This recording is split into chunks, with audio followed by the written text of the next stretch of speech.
UDISE data గురించి పాపం అక్కడున్న గతంలో పనిచేసిన విద్యాశాఖ మంత్రులు కనీసం బేసిక్స్ తెలియదు.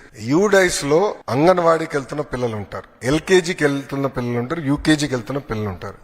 ఈ స్కీమ్ వాళ్ళకి వర్తించదు. నంబర్ 1. నంబర్ 2, గత ప్రభుత్వం GER గ్రాస్ ఎన్రోల్మెంట్ రేషియో చూపించేదానికి 18 సంవత్సరాల కన్నా ఎక్కువ వయసు ఉన్నోళ్ళని తీసుకొచ్చి ఏకంగా ప్రభుత్వ పాఠశాలల్లో చదువుతున్నారని వాళ్ళని ఎన్రోల్ చేస్తాం జరిగింది. పక్క రాష్ట్రాల్లో చదువుతున్న పిల్లల్ని తీసుకొచ్చి ఆంధ్ర రాష్ట్రంలో చదువుతున్నారని చూపిస్తాం జరిగింది. విత్ ప్రూఫ్ నా దగ్గర ఉన్నాయన్ని. విద్యాశాఖ మంత్రిగా నేను వాస్తవాల దగ్గర ఉండాలి కనుక మొత్తం లిస్ట్, ఎందుకంటే ఇది డ్రాప్ బాక్స్ అని ఉంటుంది. అంటే ఈ పాఠశాలలో పిల్లలు ఉంటారు, ఈ పాఠశాల పిల్లలు మధ్యలో ఉంటారు, గాల్లో ఉంటారు పిల్లలు. డ్రాప్ బాక్స్ అంటారు అది ఐటీలో. ఈ వాళ్ళ సిస్టమ్ లో డ్రాప్ బాక్స్ అంటారు, అక్కడ పెట్టేశారు. పిల్లలు ఎక్కడున్నారో మాకు తెలియదు. మొత్తం వెరిఫై చేస్తే దొంగ లెక్కలు ఉన్నాయని తేలిని. ఒక విద్యాశాఖ మంత్రికి అసలు ఎంతమంది పిల్లలు ప్రభుత్వ పాఠశాలలో చదువుతున్నారు తెలుసుకున్నాక నాకు 100 రోజులు పెట్టిందండి. 100 రోజులు పెట్టింది నాకు. అధికారులు అడిగితే సార్ మాకు నంబర్ క్లారిటీ లేదు సార్, గతంలో వీళ్ళు ఎట్లా నడిపించారో నాకు అర్థం అలా విద్యాశాఖ అంటే ఏదో లెక్కలు ఉన్నాయి, ఏదో నంబర్లు అని చెప్పి చేస్తాం కాదు. రెండోది, నిజంగానే వాళ్ళంత భావించుంటే వాళ్ళు ఎందుకు ఇవ్వలేదండి?